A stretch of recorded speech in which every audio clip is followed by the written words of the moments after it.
Welcome student. अपने numerical portion को ही continue करते हुए हम आज फोर्थ न्यूमेरिकल कर रहे हैं। वो किसके लिए है? ऑस्मोटिक प्रेशर के लिए। आपको स्टेटमेंट दी हुई है, calculate the pi means osmotic pressure in pascal exerted by solution prepared by dissolving 1 gram of polymer. Means आपको यहाँ सॉल्यूट का मास कितना दिया हुआ है 1.0 ग्राम और उसका मोलर मास कितना दिया हुआ है 1,85,000 और उसको डिजोल्व कितने में किया है 450 ml ऑफ वाटर और कितने टेम्परेचर पर 37 डिग्री सेल्सियस। फर्स्ट आपको पता है ऑस्मोटिक प्रेशर पाई किसके इक्वल होता है? Pi is equal to CRT। C molar concentration है, सी किसके इक्वल होता है N/V RT, number of moles, और V is the volume of solution. Number of moles आपके पास जो N है, N किसके इक्वल होता है आपके पास? Given mass of solute upon molar mass के, ये सेम रहेगा V और RT। अब आपको वैल्यूज दी हुई हैं, W भी आपके पास यहाँ पर कितना दिया हुआ है 1 ग्राम, M भी आपको कितना दिया हुआ है 185,000, V आपको कितना दिया हुआ है 450 ml, आपको लीटर में लेना है तो आप इसकी वैल्यू कितनी पुट करोगे यहाँ 450 अपॉन 1000। R की वैल्यू 8.314 इंटू 10⁻³ पास्कल। इसको पास्कल में क्यों लिया हमने? क्योंकि आपका जो ऑस्मोटिक प्रेशर है वो भी किस में है? पास्कल में। कंप्लीट यूनिट लिखेंगे तो litre, mole inverse, kelvin inverse. Now temperature आपको कितना दिया हुआ है 37 डिग्री सेल्सियस, केल्विन में कन्वर्ट करेंगे तो +273, आपके पास ये कितना आ जाएगा 310 केल्विन। वैल्यूज़ को इस फॉर्मूले में पुट करोगे तो pi is equal to 1.0 into 8.314 into 10⁻³ into आपके पास क्या T अपॉन MB की वैल्यू 185,000, वॉल्यूम 450 अपॉन 1000 था वो ऊपर चला जाएगा मल्टीप्लाई में आपके पास इधर। इन सारी वैल्यूज़ को जब आप सॉल्व करोगे तो पाई की वैल्यू आपके पास कितनी आएगी 30.96 pascal. Now the next numerical is calculate the depression in freezing point of water 10 gram of chloro two chloro butanoic acid. इसकी नेमिंग क्या है? फर्स्ट कार्बन कार्बोक्सिलिक का, सेकेंड कार्बन पर Cl है तो इसीलिए 2-क्लोरो, टोटल कार्बन की चेन है 4 की, तो ब्यूट सिंगल बॉन्ड से जुड़े हुए हैं एन और कार्बोक्सिलिक के लिए ओइक, तो इसका नेम क्या है two chloro butanoic acid is added to 250 gram of water.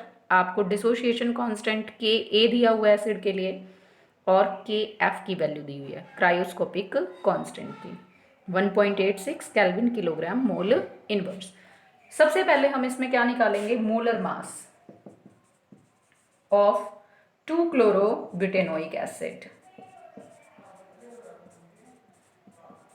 आपके पास इसमें कार्बन कितने हैं 1 2 3 4, एक कार्बन का मास कितना होता है 12, तो आपने लिखा 4 इंटू 12 प्लस अब आपके पास यहाँ हाइड्रोजन कितने हैं 3 2 5 6 और एक 7, तो आपके पास टोटल यहाँ पर हाइड्रोजन कितने हैं 7, एक हाइड्रोजन का मास कितना है 1 प्लस एक क्लोरीन का मास 35.5, दो आपके पास यहाँ पर क्या है ऑक्सीजन, एक का 16 मल्टीप्लाई बाय 2, इन सबको टोटल करके आपके पास आएगा 122.5 ग्राम मोल इनवर्स। ये आपके पास क्या आ जाएगा molar mass of this chloro-butanoic acid. अब आपको यहाँ पर क्या निकालनी है मोलैलिटी। मोलैलिटी क्यों निकाल रहे हैं हम यहाँ? क्योंकि आपके पास क्या होता है delta TF is equal to KF MK, तो अब हम मोलैलिटी को निकालेंगे M को। मोलैलिटी किसके इक्वल होती है आपके पास? M is equal to N upon mass of solvent, किस में होता है इन ग्राम। तो अब मोलैलिटी निकालने के लिए फर्स्ट आपको N चाहिएगा, यहाँ N क्या है नंबर ऑफ मोल्स किसके, आपके पास जो सॉल्यूट है, तो उसका गिवन मास कितना है n, given mass upon molar mass into mass of solvent ma से डिनोट किया। गिवन मास है आपके पास 10, मोलर मास आपने निकाला 122.5, मास आपके पास सॉल्वेंट का कितना दिया हुआ है आपको 250 ग्राम, 250 ग्राम है, तो केजी में लेने के लिए इसको कितने से कर दोगे 1000 से डिवाइड बाय 1000, ये ऊपर आएगा। तो आपके पास molality is equal to 10/122.5 into 250 into 1000। इसको सॉल्व करोगे आप, तो सॉल्व करने के बाद आपके पास जो मोलैलिटी की वैल्यू आएगी वो आएगी नियर अबाउट आपके पास, this is 0.3264, this is molality. Capital M किसको इंडिकेट करता है, मोल पर केजी या फिर मोलैलिटी को। अगर अब आप यहाँ पर डिग्री ऑफ डिसोसिएशन को देख के चलें, तो अब हम यहाँ एक इक्वेशन लिखेंगे। आपके पास है chloroacetic acid, sorry chlorobutanoic acid CH3CHCl COOH। अगर ये डिसोसिएशन में जाता है तो इसकी इक्वेशन कैसी बनेगी, इक्विलिब्रियम में, क्योंकि ये एक वीक एसिड है। तो CH3 CH2 CHCl COO negative plus H positive. Initially अगर आप इसकी कंसंट्रेशन लेके चलते हो तो इसकी कंसंट्रेशन है कितनी, हमने कंसीडर की C, और इनिशियली ये तो बने ही नहीं थे जब तक डिसोसिएशन स्टार्ट नहीं हुआ, तो इनकी कंसंट्रेशन कितनी 0। अब हम कंसंट्रेशन आफ्टर डिसोसिएशन की बात करें तो मैंने लिखा यहाँ C minus C alpha, means इसमें से कितना बाहर निकल गया C अल्फा, जितना यहाँ से डिसोशिएट होगा उतना ही किसका अमाउंट बनेगा, नेगेटिव आयन का और पॉजिटिव आयन का। अब यहाँ से हम इसको और कैसे लिख सकते हैं, C को कॉमन लिया तो 1 minus alpha. Dissociation constant Ka वो किसके इक्वल होता है, प्रोडक्ट के आयंस की कंसंट्रेशन अपॉन जो आपका क्या है रिएक्टेंट की कंसंट्रेशन। तो C alpha into C alpha upon C 1 minus alpha. यहाँ से आप अगर इसको सॉल्व करोगे तो C square alpha square upon C 1 minus alpha, एक C से एक C कैंसिल हो जाएगा, तो आपके पास आ गया C alpha square upon 1 minus alpha. अगर आप यहाँ से देखते हो तो आप इसको और भी सिंपल फॉर्म में 1 माइनस अल्फा, हम इसको क्या कर सकते हैं यहाँ से नेग्लेक्ट, और आपके पास यहाँ से क्या आएगा Ka is equal to C alpha square. हमने इसको नेग्लेक्ट क्यों किया, क्योंकि ये वीक एसिड है, वीक एसिड है तो इसका डिसोशिएशन बहुत कम है, तो degree of dissociation negligible as compare to the total amount. तो 1 माइनस अल्फा को हमने यहाँ क्या किया नेग्लेक्ट। अब यहाँ से अगर आप अल्फा की वैल्यू निकालोगे तो alpha square is equal to Ka over C, या आप लिख सकते हो alpha is equal to under root Ka by C। अब हमने ये फॉर्मूला यूज करना है यहाँ। अब आपको Ka डिसोशिएशन कांस्टेंट की वैल्यू स्टेटमेंट में दी हुई है, वो कितनी दी हुई थी आपको 1.4 इंटू 10⁻⁻3। कंसंट्रेशन C की वैल्यू अभी आपने निकाली थी, वो आपके पास आई थी 0.3264। और अगर आप इसको सॉल्व करेंगे तो सॉल्व करने के बाद आपके पास क्या आएगा, यहाँ से इस पोर्शन को सॉल्व करेंगे, यहाँ से मैं पॉइंट हटा रही हूँ, इसका भी पॉइंट हटा दिया मैंने, तो मैं यहाँ इसको लिख सकती हूँ alpha is equal to under root 14000 upon 3264 and 000। आपके पास यहाँ से पॉइंट हटा तो एक 0 नीचे चली जाएगी, 3 ऊपर से आ गई, तो आपके पास ये 4, यहाँ से इसका पॉइंट रिप्लेस किया तो 1 2 3 4 1 2 3 4 हमने ये यहाँ पुट किया इसको अगर आप सॉल्व करोगे, यहाँ से हमने इनको कट किया तो आपके पास इसको सॉल्व करके आएगा, इन दोनों को जब आप डिवाइड करोगे तो 0.004289, और जब आप इसका अंडर रूट सॉल्व करोगे तो आपके पास इसका आंसर आएगा 0.06549। ये आपके पास किसकी वैल्यू आ जाती है, that is degree of dissociation alpha की वैल्यू।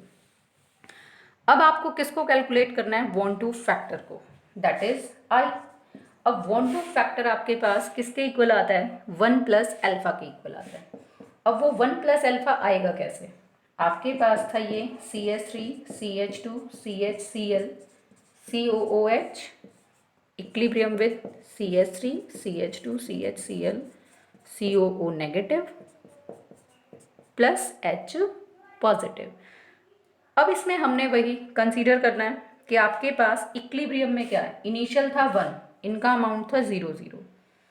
अब इक्विलिब्रियम पर क्या होगा, जितना इनमें से अमाउंट जाएगा, मैंने माना टोटल 1 था, 1 में से निकल के चला गया अल्फा, इनका कितना अमाउंट बना अल्फा अल्फा। तो अब आई आपके पास किसके इक्वल आता है, I is equal to total number of particle after dissociation upon before dissociation. Before dissociation कितना था 1, अल्फा से अल्फा कैंसिल हुआ, तो आई की वैल्यू यहाँ से आपके पास किसके इक्वल आएगी, 1 प्लस अल्फा अपॉन 1, या फिर हम सिंपल लिख सकते हैं I is equal to 1 plus alpha. अब आपको अल्फा सॉल्व करके आपने कितना लिया, 1 प्लस 0.06549, तो यहाँ से आई की वैल्यू आएगी 1.06549। अब आपको क्या फाइंड आउट करना था, delta TF van't factor के साथ, यानी कि delta TF is equal to IKFM। इसमें हमने किसको इंड्यूस किया, वन टू फैक्टर I को। तो अब आपके पास I की वैल्यू यहाँ पुट करेंगे, कितनी है, I की वैल्यू 1.06549 मल्टीप्लाई KF की वैल्यू दी हुई है 1.86, और आपके पास मोलैरिटी कितनी फाइंड आउट की थी, 0.3264। इस ओवरऑल को सॉल्व करके आपके पास किसकी वैल्यू आ जाएगी, डेल्टा TF की, and that nearly equal to 0.647। Now the sixth numerical, 19.5 gram of fluoro acetic acid या फिर fluoro ethanoic acid is dissolved in 500 gram of water. The depression in freezing point of water observe जो आपने किया वो कितना किया, 1.0 degree Celsius. आपको calculate करना है आई मीन्स 1 टू फैक्टर, और डिसोशिएशन कांस्टेंट आपको के निकालना है, KF आपको गिवन है। सबसे पहले हम यहाँ पर क्या निकालेंगे, molar mass of fluoro acetic acid CH2FCOOH का। कार्बन कितने हैं 12, मास कितना होता है, सॉरी कार्बन कितने हैं 2, मास कितना होता है 12, प्लस हाइड्रोजन 2 और 1 3, मास कितना होता है 1, फ्लोरीन 1 है, मास कितना 19, ऑक्सीजन 2 हैं और मास कितना होता है 60। इन सब का टोटल करके आपके पास आएगा 78 ग्राम मोल इनवर्स। तो ये आपके पास क्या आ जाता है, मोलर मास आ जाएगा किसका, फ्लोरो एसिटिक एसिड का। अब हम इसके नंबर ऑफ मोल्स निकालेंगे, एन ऑफ किसका, फ्लोरो एसिटिक एसिड CH2FCOOH के। तो ये आपके पास किसके इक्वल आएगा, गिवन मास कितना है 19.5 अपॉन मोलर मास इसका कितना है 78। इसको सॉल्व करके नियरली आपके पास आ जाएगा 0.25 मोल्स। अब मोलैलिटी एम यहाँ पर क्या है, मोलैलिटी किसके इक्वल होती है, number of moles of solute N upon mass of solvent in kg। अब n आपके पास कितना आया 0.25, और मास ऑफ सॉल्वेंट आपको कितना दिया हुआ है 500 ग्राम। तो 500 ग्राम में है तो डिवाइड बाय 1000, ऊपर चला जाएगा ये, तो molality m is equal to 0.25 into 1000 upon 500। तो आप इसको सॉल्व करोगे यहाँ 2, और नियरली जो आपके पास मोलैलिटी आएगी वो कितनी आ जाएगी 0.50 स्मॉल m मीन्स इतनी मोलैलिटी। अब आपके पास डेल्टा TF निकलना है। डेल्टा TF जब आप निकालोगे तो उसके लिए फार्मूला क्या होगा, KFM। KF की आपको वैल्यू दी हुई है 1.86, मोलैलिटी आपने निकाली है, इसको सॉल्व करके आपके पास आएगा 0.93 केल्विन। अब हम इसमें किसको निकालेंगे, 1 2 फैक्टर आई को। अब आई को निकालने के लिए आप फार्मूला क्या लगाओगे, ऑब्जर्व जो आपके पास फ्रीजिंग पॉइंट है डिवाइड कर दोगे कैलकुलेटिंग जो आपने किया कैलकुलेटेड फ्रीजिंग पॉइंट से। तो I is equal to observed freezing point divide किससे करोगे, जो आपने कैलकुलेट किया है कैलकुलेटेड फ्रीजिंग पॉइंट। ऑब्जर्व आपके पास कितना है 1, यहाँ जो स्टेटमेंट में है 1.0, और कैलकुलेट आपने कितना किया 0.93। इसको आप सॉल्व करोगे तो आपके पास वैल्यू आ जाएगी, यहाँ से आएगी same I is equal to 1.0753। इसको सॉल्व करके आपके पास आएगा ये। अब वही सेम स्टेटमेंट लगाएंगे, I आपके पास किसके इक्वल थी, I is equal to 1 plus alpha, जैसा लास्ट न्यूमेरिकल में हमने सॉल्व किया था। तो अब यहाँ से आप किसकी वैल्यू निकाल सकते हो अल्फा की, alpha is equal to I minus 1। I की वैल्यू आपके पास कितनी कैलकुलेट की आपने 1.0753 माइनस 1, तो यहाँ से अल्फा की वैल्यू आ जाएगी 0.0753। नाउ अब आपको हम इक्वेशन अगर लिखें यहाँ से इसकी डिसोशिएशन की, CH2FCOOH, डिसोशिएशन में गया तो बनेगा CH2FCOO negative plus H positive. अगर आप इसमें कंसंट्रेशन निकालोगे इक्विलिब्रियम पर, तो इक्विलिब्रियम में यहाँ से क्या होगा C1 माइनस अल्फा, इसकी कंसंट्रेशन C अल्फा और इसकी कंसंट्रेशन C अल्फा। तो अगर हम यहाँ पर C की वैल्यू पुट करते हैं तो C हमारे पास है कंसंट्रेशन, मीन्स हमारे पास क्या है मोलैलिटी, और मोलैलिटी की वैल्यू कितनी है 0.5, तो C की वैल्यू मैंने पुट की 0.5। अल्फा आपने निकाला 0.0753। इन दोनों की जब आप मल्टीप्लाई करोगे तो आपके पास आंसर आएगा 0.03705। सेम C की वैल्यू 0.5, अल्फा की वैल्यू सेम, तो इन दोनों की कंसंट्रेशन आपके पास आएगी ये। अब हम कंसंट्रेशन किसकी निकालें, इसकी। C का आपके पास अमाउंट कितना है, वही 0.50। 1 माइनस अल्फा आपके पास कितना है 0.0753। इसको भी अगर आप सॉल्व करोगे यहाँ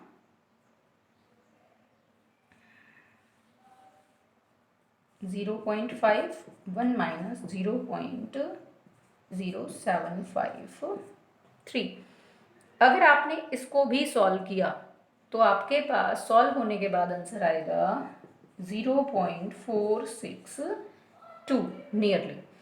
अब आपके पास डिसोशिएशन कांस्टेंट क्या होता है, अगर आप Ka की वैल्यू लिखो तो Ka किसके इक्वल होएगा, इन दोनों की कंसंट्रेशन CH2FCOO नेगेटिव कंसंट्रेशन साथ में H पॉजिटिव डिवाइड बाय इसकी कंसंट्रेशन CH2FCOOH।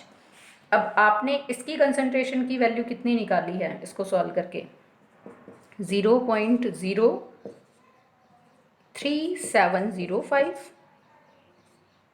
साथ में इसकी भी कंसंट्रेशन कितनी है H पॉजिटिव की 0.03705, डिवाइड कितने से कर दोगे 0.462 से, और जब आप इसको सॉल्व करोगे तो डिसोशिएशन कांस्टेंट Ka की जो वैल्यू आएगी नियरली 3.7 इंटू 10⁻³ आपने यहाँ से I की वैल्यू भी निकाली, I की वैल्यू से आपने अल्फा को फाइंड आउट किया, और अल्फा को फाइंड आउट करके आपने किसको निकाला डिसोशिएशन कांस्टेंट Ka को।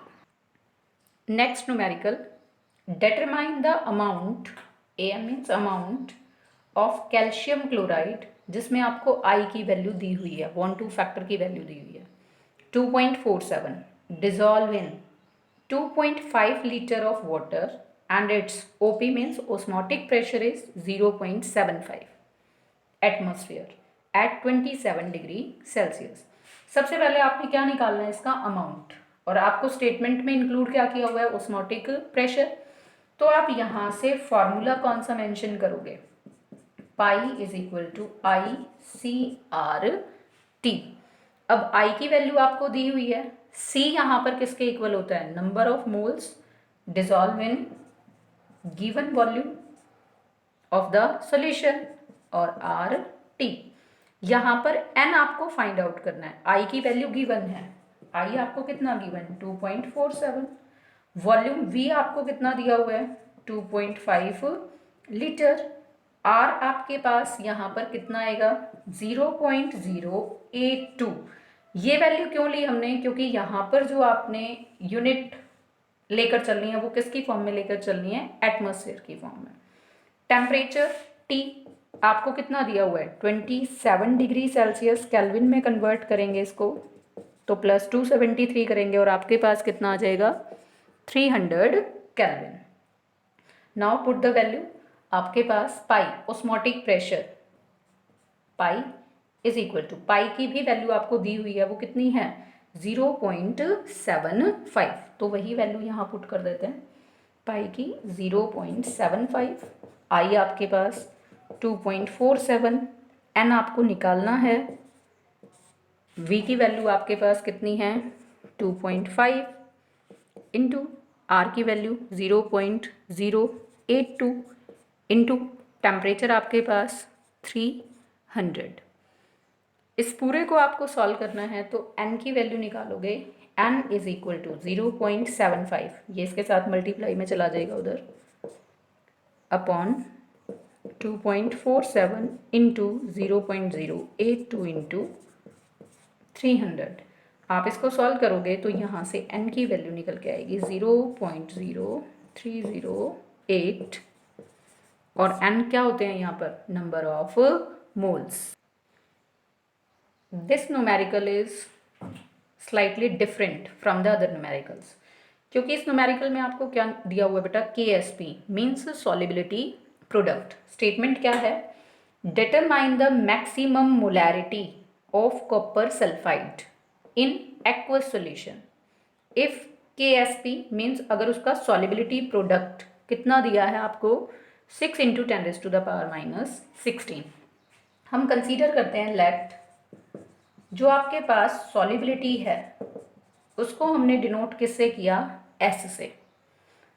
तो अब जब आप सॉलिबिलिटी की बात करते हो मीन्स जो कॉपर सल्फाइड है वो एक्वस मीडियम में जाएगा और वो आपको क्या देगा, इधर copper 2 positive ion plus sulphide ion. Means जो आपके पास कॉपर 2 पॉजिटिव है और सल्फाइड आयन है उसकी हमने मोलैरिटी मीन्स उनका अमाउंट क्या कंसीडर किया, S। तो हमने इनिशियल सॉलिबिलिटी को डिनोट कर लिया S से। अब जो KSP है मीन्स जो आपके पास सॉलिबिलिटी प्रोडक्ट होता है वो किसके इक्वल होता है, product of all the ions. Product का मतलब इन दोनों की मल्टीप्लाई। अब हमने इसको किससे डिनोट किया, S से, इसको भी किससे डिनोट किया, S से। तो जो KSP है वो किसके इक्वल आ जाएगा, S into S means KSP is equal to S square. अगर आप यहाँ से S की वैल्यू निकालोगे तो अंडर रूट आ जाएगा KSP, और सॉलिबिलिटी प्रोडक्ट की वैल्यू आपको दी हुई है, उसकी वैल्यू आप पुट करोगे यहाँ 6 × 10⁻⁻16। अंडर रूट को सॉल्व करोगे तो 10⁻⁻16 का कितना आएगा 10⁻⁻8, और 6 की अगर आप वैल्यू को सॉल्व करोगे तो नियरली आएगी 2.45। तो आपके पास यहाँ से ये आ गई इसकी सॉलिबिलिटी मीन्स इतनी मोलैरिटी, इतने मोल्स आपको डिसॉल्व करने होंगे, जो आपको क्वेश्चन में पूछा ही हुआ है कि determine the maximum molarity. Thank you student. अब हम अपनी नेक्स्ट वीडियो में करेंगे इसी चैप्टर से रिलेटेड कुछ कंसेप्चुअल क्वेश्चन जो कॉम्पिटिटिवली और बोर्ड पॉइंट ऑफ व्यू से काफ़ी इंपॉर्टेंट हैं। Thanks and have a nice day.